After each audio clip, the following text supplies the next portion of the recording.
All right, guys, we are here at the Audioholics Smart House, boots on the ground. We got Jason Dustal from AV Pro Edge. We're going to be talking about what you should do with your brand new Sony TV once you get it hung on the wall.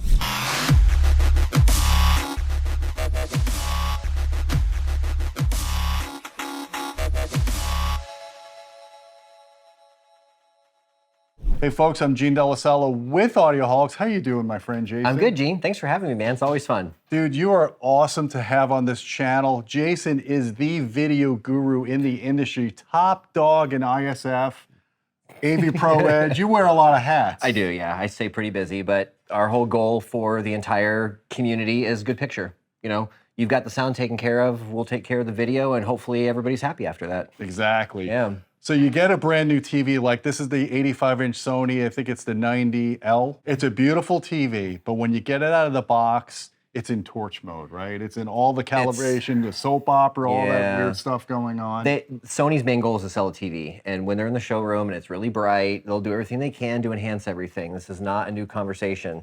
But the problem is you get that TV home and it's no better, right? So there's a few things that I always tell people, hey, you got a brand new TV, here's what I would do to it. And I think we're gonna cover that on this video today. Absolutely. So basically what we wanna do is go over the basic settings. When you go and you set up your TV, you hit the menu button, what's the first couple of things you're gonna do to get this picture going? So out of the box with any consumer electronics, the first thing we should do is a firmware update. I checked, this one's good to go. A lot of times there's firmware updates that fix a lot of bugs that might cause issues with the picture controls, or maybe there's just some weird bugs with compatibility issues with other brands of AVRs and other things like that. So we don't know how long this TV was in a box. We don't know how long it was on a ship. So we better firmware update it right away out of the box. The next thing I like to do, this is a particular Sony thing. The Sony has 4 different HDMI inputs. Right. And each one of those inputs has an EDID. EDID, very simply, is the display telling whatever's plugged into it, here's what I'm capable of, here's what signal you should send me. From the factory, the EDID on all 4 of those HDMI inputs is a 1080p EDID. Why? Because no matter what you plug into the TV, it's gonna work. And they don't get returns and customer complaint calls and stuff like that. So if we're gonna be plugging in devices that are 4K and HDR and Dolby Vision, we need to change the EDID on the TV. That sounds a lot harder than what it actually is, because Sony, being a consumer manufacturer, they're not going to put technical words in there like EDID. What they're going to do is they're going to call the inputs standard or enhanced Dolby Vision. So we got to track that setting down and make sure it's actually set up correctly. And it's also important to note that with Sony TVs, they have optimized HDMI inputs you should be using, like HDMI number 3 or 4. Depends on the model year, but usually it's 2 and 3 or 3 and 4, something like that. Right. You'll notice too, because if you unbox a TV and you put your head down there, sometimes there's a little sticker. There'll be a sticker for 4K 120, for example. So see if there's actually an indicator on the actual input. Right. But the other way to find out is on the Sony, we're going to hop into the settings menu. We're going to go down to the input menu. We're going to go down to external inputs, and then we're going to go down to HDMI signal format and see HDMI 1, 2, 3, and 4 are all in standard. Yep. We want to use enhanced format for any of the inputs that we're actually using. And now number 3 has the eARC and ARC support. Right. That's actually a pretty good tip too. Normally, if that input has ARC and eARC, most of the time that's their best input. So things like Dolby Vision, 4K, 120, all that fun stuff. Just, it's not always like that, but usually is. Right. So we're gonna go to HDMI number 3.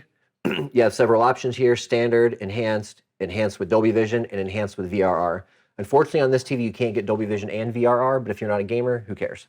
What we're gonna go for here, because you're a video guy and you like to watch TV shows, we're gonna go with the Dolby Vision selection here. Gotcha. Now it says enhanced format. Now when you plug in a 4K Dolby Vision device and play some content on that input, it'll show in Dolby Vision like it's supposed to. And quick tip, you could check this, like if you have the Disney Plus app, you put on some Star Wars stuff that's in Dolby Vision, then you hit the signal format info button, it should say Dolby Vision when you go into the picture settings. Yeah, and a lot of times on the Sonys, it'll tell you in the picture settings menu, because there are different settings for SDR, HDR, Dolby Vision. So it's easy to tell in there. A lot of times, I have to double check on this one, but what I call the poor man signal analyzer is usually the info button on the TV's remote. You press the info button, usually something will come up. It'll say, this resolution with Dolby Vision, this audio format, yada, yada, yada.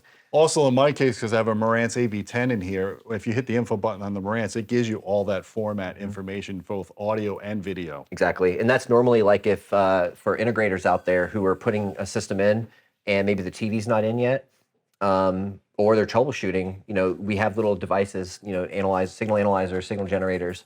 So if you're not sure, for the guys out there who are doing installations, you could always use your tools and figure out what the EDID and stuff like that is anyway. Yep.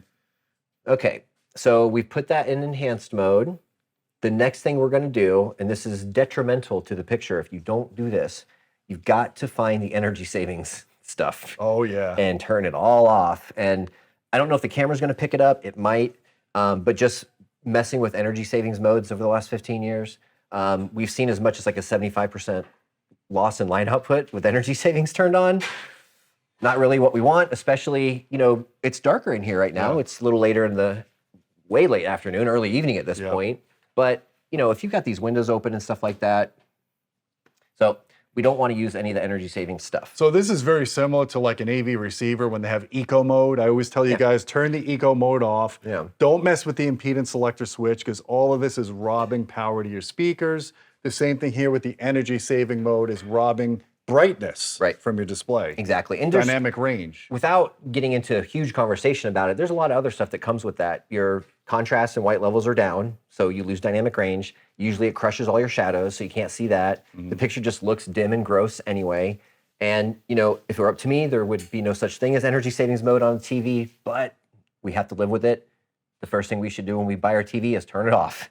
No big deal. You got to find it. I want to say it's system, and then power and energy. Yep, I think we're in the right spot. Energy saver. Maybe the TV is going to get brighter on camera. We'll see it with our eyes for sure. Power savings on high. We're going to turn that to off. It's going to warn you, hey, you're about to use more power. Yep. Who cares? This is not a plasma. It immediately got brighter. Yep. Now there's two parts to this. The TV also has an ambient light sensor. Now, if you turn the energy savings off, it most likely will disable the light sensor. Okay. But just to be safe for the extra few seconds it takes, just track it down and make sure it's still turned off. So we're going to go under, now bear with me here, because it's in another spot. Interesting about the light sensor, before I knew about this, when I think it was an older version of this TV, I would see sometimes flickering. I was like, what the hell is going on? Yeah. And that's when I discovered the light sensor. You definitely want to disable that. Exactly. So just like before, we have to find it, and it's actually in the picture settings. It's not in the eco And it didn't turn it off. Right, so this is why you always got to check. So we're going to take that light sensor, and we're going to turn it off.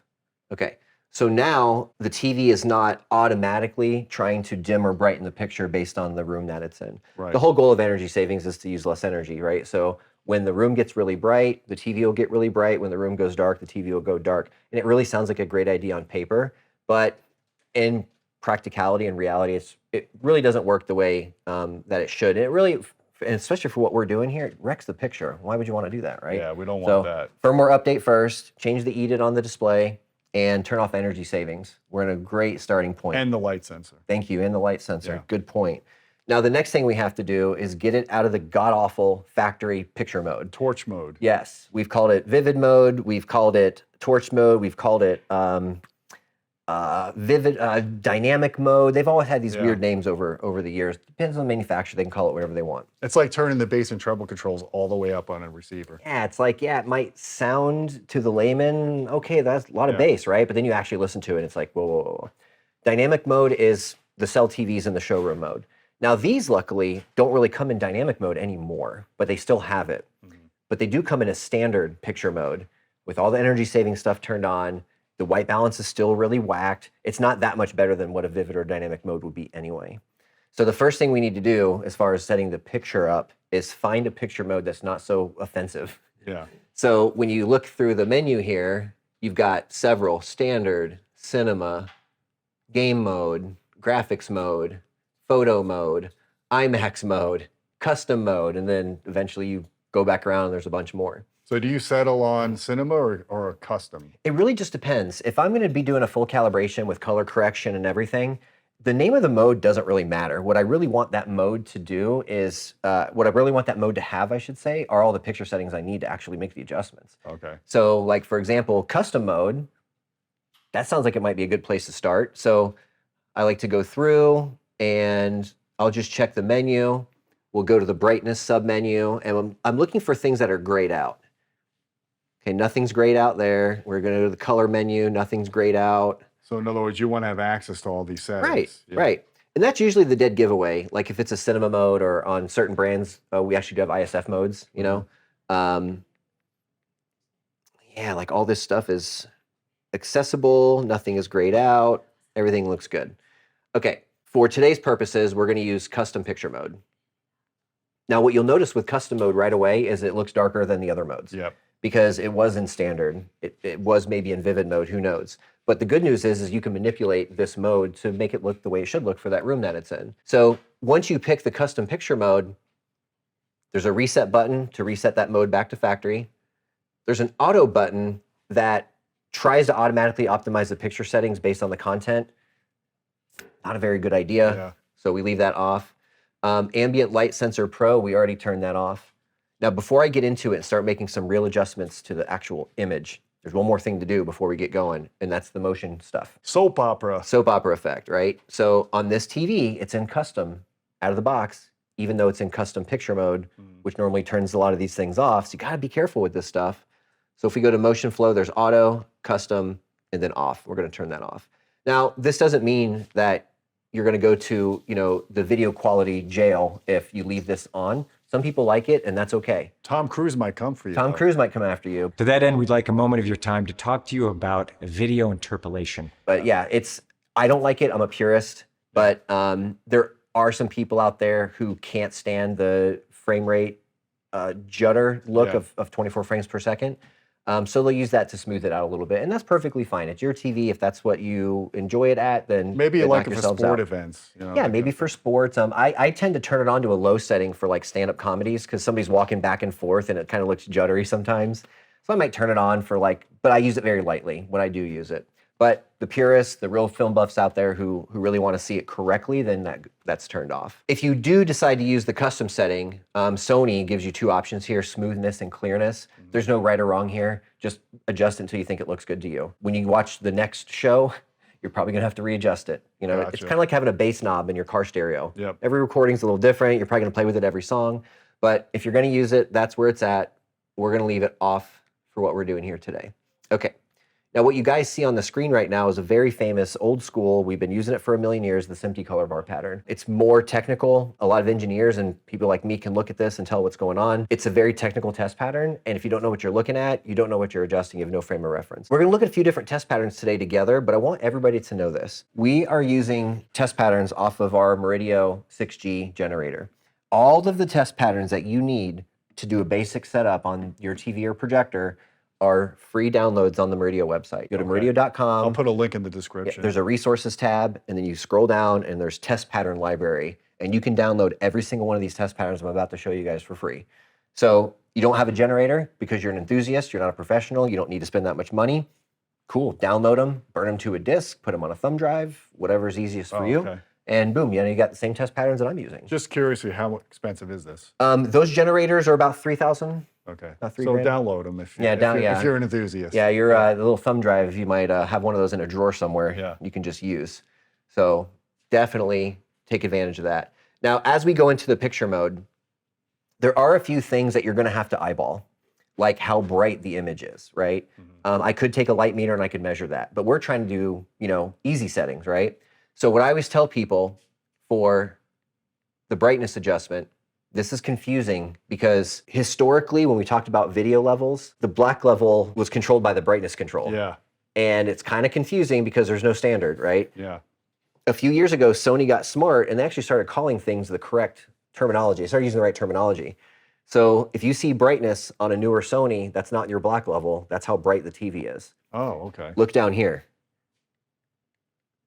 Black level. Black there you go. level, right? So this might be a backlight control on an older Sony. On an OLED, it'll say OLED light usually. Yeah. If it's an LCD, it could have, I'm sorry, if it was a plasma, we had cell light, But if you notice with this control, we can go brighter and we can go darker. Now, since you're not using a light meter and you're doing this to your preference for your room that you're in, just eyeball it. Maybe not necessarily looking at SMPTE bars, but a show you like a lot, you know? You just want to make sure the picture doesn't get washed out. Well, we don't want to wash it out because it's too bright, and we don't want to burn your eyes at night watching a bright show or movie. But we also don't want to make the picture super dim either. So the brightness is actually one control that you might change on the fly based on what you're watching. Interesting. Okay. I know for myself, if I go from watching like something dark and all of a sudden I want to like cleanse my palate and watch an episode of South Park at night and my lights are off and all that fun stuff, I'll put on South Park and it's just like blasting me right in the face. It's too much. So, you know, for that, I might turn it down a little bit. But now if you're in a studio doing critical work, we don't eyeball this. This is something that we're going to use a light meter for. But most people in a home, they're not in a studio environment. They're in a regular living room. Your lights are different than your neighbor's lights. You might watch with the windows open and with the windows closed. You never know. So this might be an adjustment that you make on the fly based on your preferences. No big deal. The factory default on this TV is actually up here near 40. Yeah, it's pretty high. 35 or 40, We'll measure that a little bit later just to see how bright it is, but I'd be willing to bet that that's kind of pushing it. I mean, you can't go up that much further. And I really wouldn't ever be that bright unless we were doing like a... You'll start getting blooming and stuff. Yeah, you'll start getting blooming and you lose a little bit of color volume. The black levels don't look as dark, but you know, if you're in a sunroom, you might need to do this. So...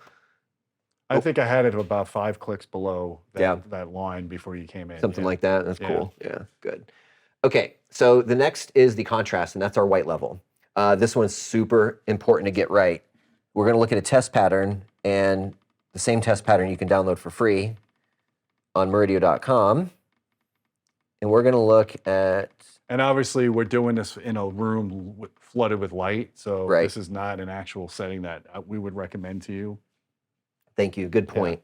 So, Gene, I don't know if the camera is going to pick this up. It is not. Actually, let me turn down the brightness a little so we can at least kind of see better what's going on.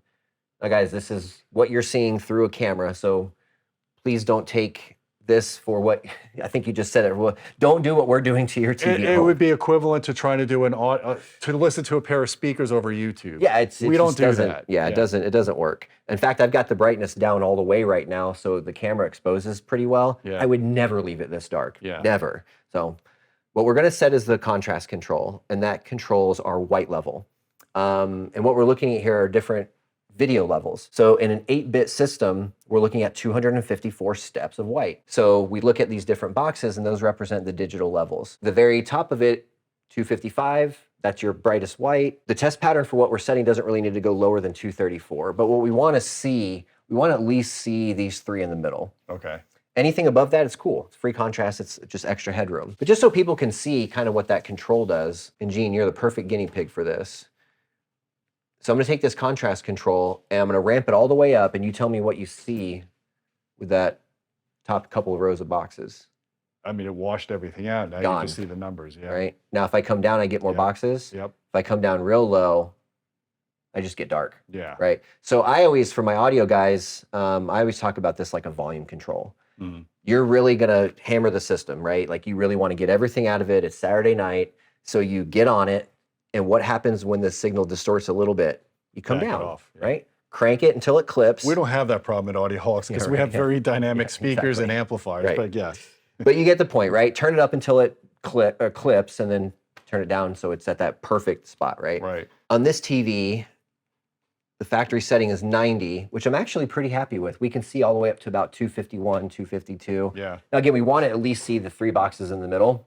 And I can see more than that, so that's totally fine. Now, I could go up on the contrast and make the picture a little bit brighter. I should not be using the contrast control to control how bright the TV is. But sometimes you have to interplay the brightness and contrast. You might have to. So, like for this example, if we turn the contrast down, let's just say to 90, we can see a whole bunch of boxes. If I turn the brightness down,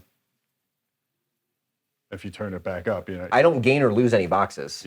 I just makes the picture brighter or darker. The contrast is different because I'm not gaining any more boxes. I'm just making the picture dimmer, which is definitely a no-no, right? So we want the contrast control to be as high as possible before we lose stuff. Interesting.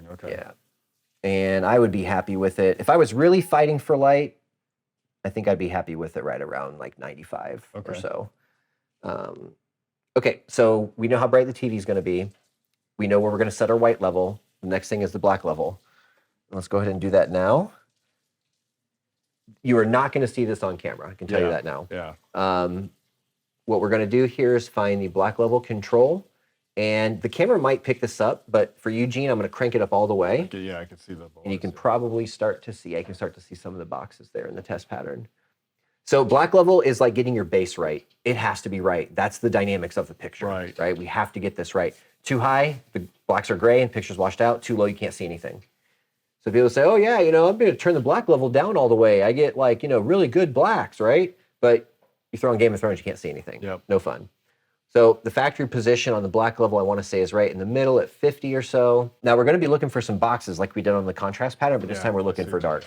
Yeah, I'm about, this is why the room lighting is so important, guys, because we got lights back here from the kitchen, but I can see right about to like 18, 19, somewhere right around in there. I bring it up a few clicks. I can see 18 a little bit easier, and now I can start to see 17. So we want to see this whole entire top row. 17 is your darkest shadow. So that would be, I always use the example, that would be Batman's shoe. You could take this off so it just shows the black level here so you can see more of the picture. Yeah. Press enter. That's what you want and to that'll, do. Yep, that'll pull that down, exactly. And you can do that with most displays. Right. So you go up all the way. The background is black. Well, not like this, it's not. It's gray. Right, yeah. Now, if I go down too low, the background gets black, but now I can't see any of my shadows. Right. So it's just finding that sweet spot. So what's great is a lot of this so far, you're just doing it by eyeball, looking at the patterns. Yep. We really don't have to get super geeky until we take out the light meters and start doing color correction. Yeah. This is all stuff that anybody could do once they know how to use the pattern and what picture mode to start with and that kind of stuff. Now, there's another really interesting setting in here called gamma. It's widely misunderstood. It's actually a pretty simple concept.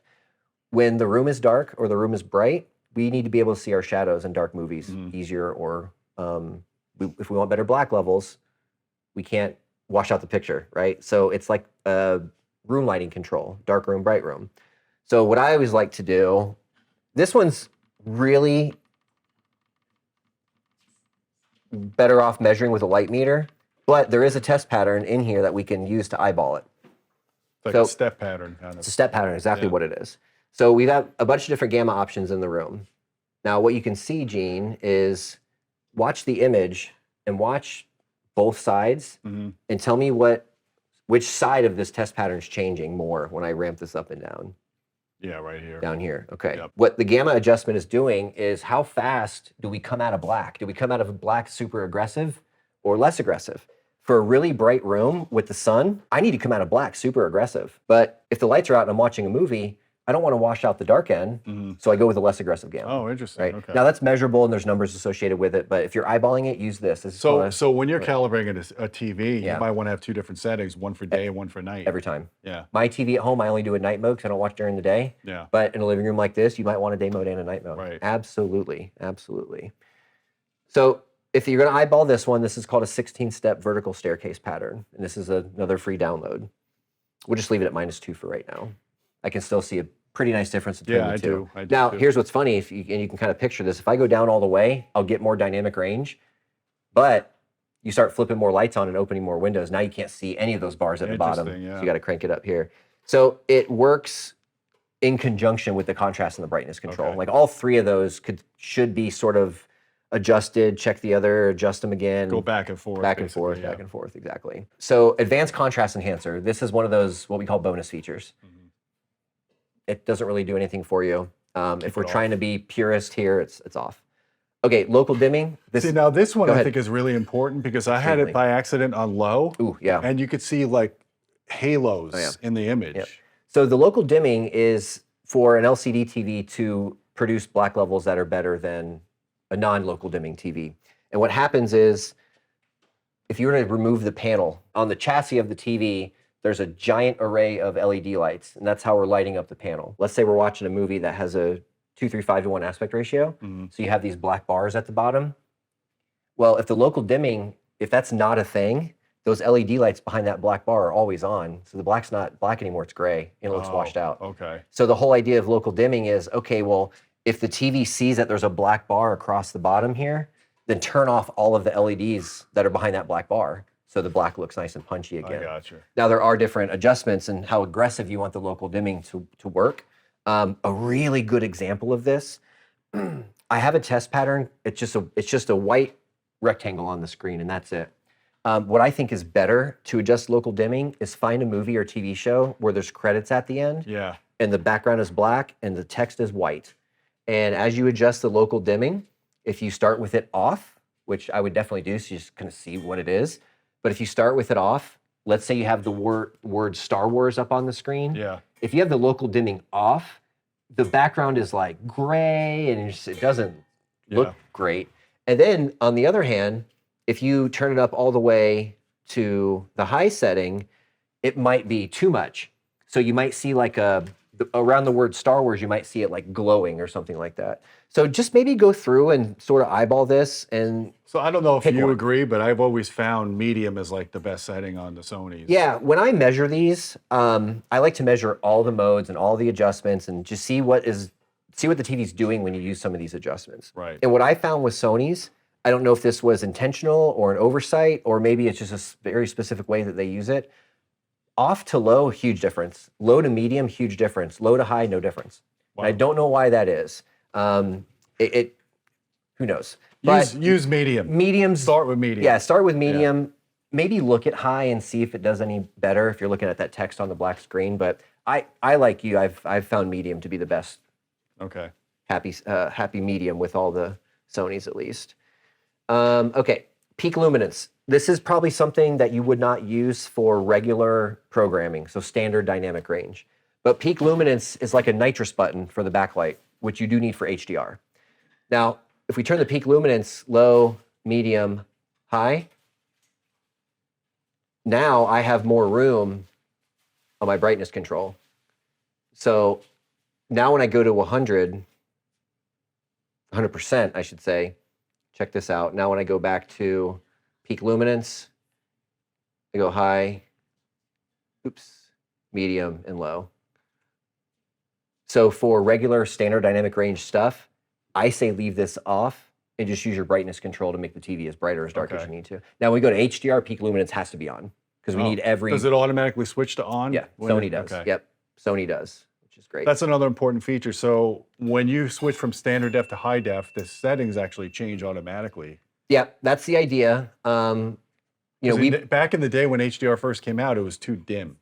Yeah, and it was kind of a pain because we've always been fighting the manufacturers to let us calibrate one picture mode and let that cover the whole TV. Right. We've been asking for this for years. And you can think of it in audio terms. You know, I don't have to calibrate the Marantz for Dolby Atmos and DTS. You do one calibration, it covers everything. Yep.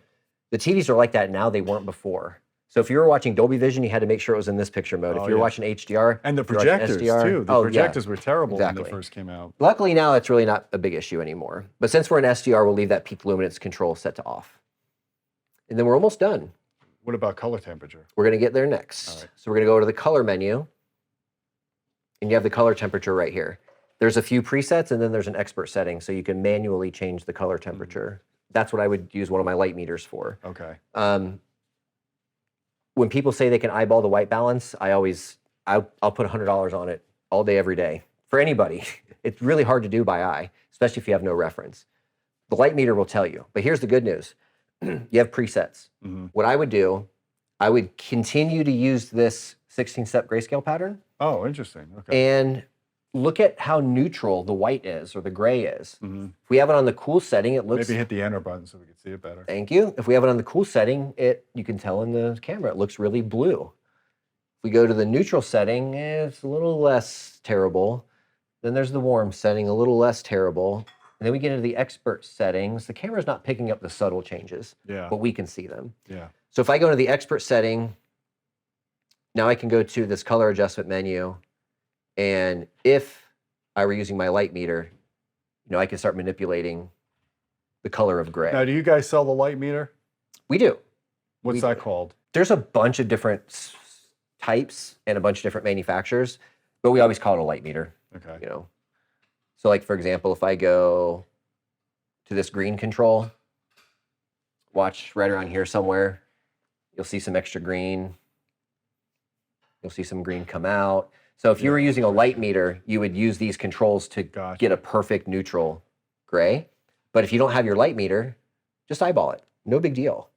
The big thing you really want to avoid are those like cool modes. That makes everything look super blue and skin tones look washed out, and it's just I always when I do it by eye, I try to watch like a news broadcast. Absolutely. In high Look at def. skin tones. Look at the skin. Look at skin tones. Yep, exactly. Look at skin tones. So for what we're doing here, we're going to leave it on that expert mode for the color temperature. And then we don't have a whole heck of a lot more to do. And we are going to do a separate calibration video on this. I just wanted to give you guys the basics. Oh yeah, we'll go crazy later. Yeah. Yep. We have the color menu. Everyone's always seen this as color and tint. On a Sony, you don't have to touch it. It's fine out of the box in that picture mode.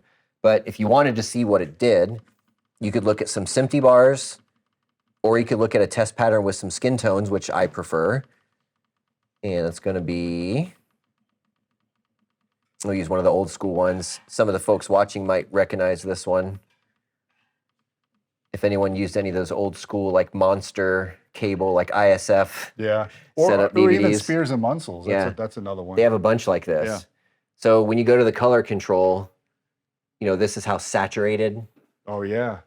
Yeah. If I go all the way up, everybody looks orange. If I go all the way down, people look black and white. I've noticed that on modern displays, the default color is actually pretty good. Pretty good. Yeah, it was a big problem up until now, honestly. Yeah. But nowadays, in the tint control, I haven't had to touch a tint control in years. Remember the old days of red push with the rear projection TVs? Yep. You see the tint control. I can make everything pink or I can make everything green. Yeah. Right? Why it even gives you that much range is beyond me. But once you pick your color temperature, then get your color saturation and your hue or tint control right, but you're probably not going to touch the color or the tint control at all. Yeah. Now, in audio, some people like a little more bass, no problem. In video, some people like a little more saturated color. Yeah. If you bump this up, if you bump the color control up a little bit. It also depends on gonna your hurt source. anybody. If you switch to a cable box, that might not be calibrated like a Blu-ray player. Oh, I can tell you right. A lot of times cable boxes, the broadcast will take a bad rap because of the cable box. Yeah. You're exactly right. Cable boxes do some horrible things to the picture. Yeah. But if you want to cheat a little bit, add a little more color saturation in there, reds will pop a little bit harder maybe. You watch racing, there's a Ferrari on the screen. No one's gonna take you to jail over that. So when you did all these settings now, does that going to do that to every input, or we have to go back and do this to each input? So what's nice about the Sonys is we put it in custom mode. So when I go to another input and put that in custom mode, then all the settings will still be there. Oh, okay. Oh, we're actually good size for this room. Our heads are almost the same size as the people on the screen. Okay. So I think that's, I mean, do you have anything else you want? Oh, what a sharpness control. or Last is the something. sharpness control. There's a test pattern for that also. It's called the ISF geometry pattern. That's also a download on the website. You guys will not see this from the camera, but Gene, if you take a look at these little black lines, watch how they distort when I turn the sharpness up. Now, I remember back in the day, they would always tell you turn the sharpness down. Yeah, it's really weird, right? Like you turn the sharpness down for a sharper picture. Yeah. Yeah. What you don't want to do is turn it up really high and you get all these distortions around all the letters and numbers, and you know, these things that are circles end up looking like jagged, shapes, and when you look at people's eyes, any small detail is all blown out. It just looks really nasty. So we set the sharpness control based on the test pattern that we're looking at. And then the rest of the stuff in the Sony menu is just things like reality creation and noise reduction and some of the things that Sony does with their processing. Most of the time you turn those off or set them to low. Reality creation I usually turn off. There are some things with like noise reduction that can help, especially if you're streaming and the source maybe isn't that good. Oh, okay. It's kind of noisy. You might want to experiment with turning the noise reduction off and on and just see if you like it or not. But just use it sparingly. A lot of these things, hurt more than they help, to be honest. And then now we're back down to the motion. And then there's another advanced menu for color adjustment, and that's what I would be doing with my light meter. So that goes beyond the scope of this video. Exactly. So, even us talking through it, we still got through it in however long the video's been running for. Yeah. But if you download those test patterns from the Murideo website, I put descriptions of all the test patterns, how to use them, what to look for, what control it is on the TV. I try to make it as easy for you guys as possible. So download those, throw them on a thumb drive. I'm telling you, you do these like 5 or 6 or 7 little things to the TV, you get good and picture. Collectively, they all really add up to a big, a nice picture. Now, if you were having a professional come over to calibrate it, all I have left is color correction with the light meter. This will get you 70, maybe 80% of the way there. Awesome. So do this to your TV at home. If you have any questions, visit us on the Murideo website. I've got a chat that reaches me right away. If you have any questions, I'm happy to help. Jason, I really appreciate you dropping the knowledge here, my Anytime, friend. anytime. I'm going to put a link down below to what he's talking about so you guys could download those test patterns. Give us some feedback. How has this transformed your Sony TV just by going through these basic settings? We're always looking to give you guys free calibration tips when we can. Guys, if you liked the video, please hit the thumb up, hit the subscribe button. Don't forget about our Patreon channel at patreon.com/audioholics. We appreciate your support. And until next time, my friends, keep listening.